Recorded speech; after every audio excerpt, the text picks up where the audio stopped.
Hello, today we are going to learn a very useful technique that you will probably use on and off again for the rest of your time doing art, whether in this class or subsequent classes.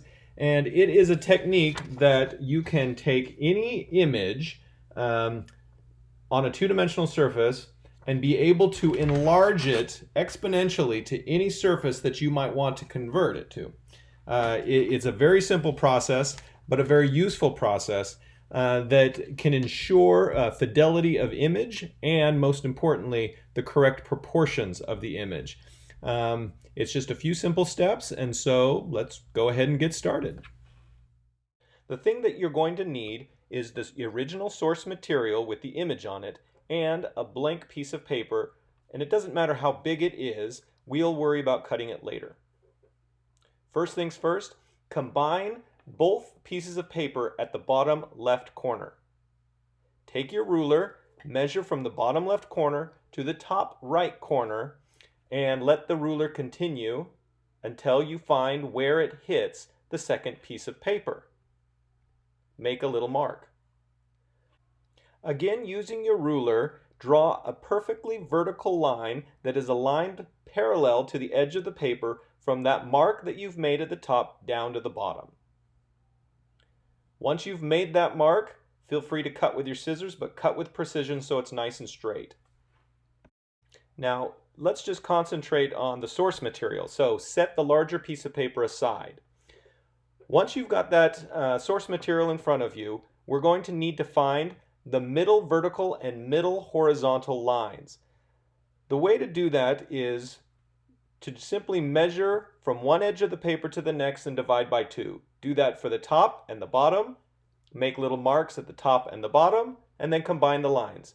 Do the same thing left and right and combine those lines. Then you've separated into 4 equal quadrants. Once you've separated into 4 quadrants, you're going to want to separate those 4 quadrants into 4 new quadrants of their own, thus making 16. There are 2 ways that you can do this. The first way is to create X's within each quadrant and then combine the intersections of those X's to create 2 new sets of vertical lines and 2 new sets of horizontal lines, or simply measure from the edge to one of the center lines, divide by 2, and do that for each quadrant, then making marks and then combining those marks to create, again, 2 vertical lines or 2 new horizontal lines. Once you have your 16 quadrants, then put the source material aside and do the exact same process for the larger blank piece of paper. Once you have finished both of those things, label the lines vertically and horizontally A, B, C, and 1, 2, 3 on each subsequent piece of paper so that you know where your lines and intersections should meet. Now you should have a grid on both your source material and your transfer paper with a grid that is proportional one to another. At this point, you can use the grid to find out where lines are on the source material and make equal and accurate lines on the transfer image. This is a way that you can ensure that the image, even if it's blown up considerably, can still maintain the proper proportions and attributes of the original.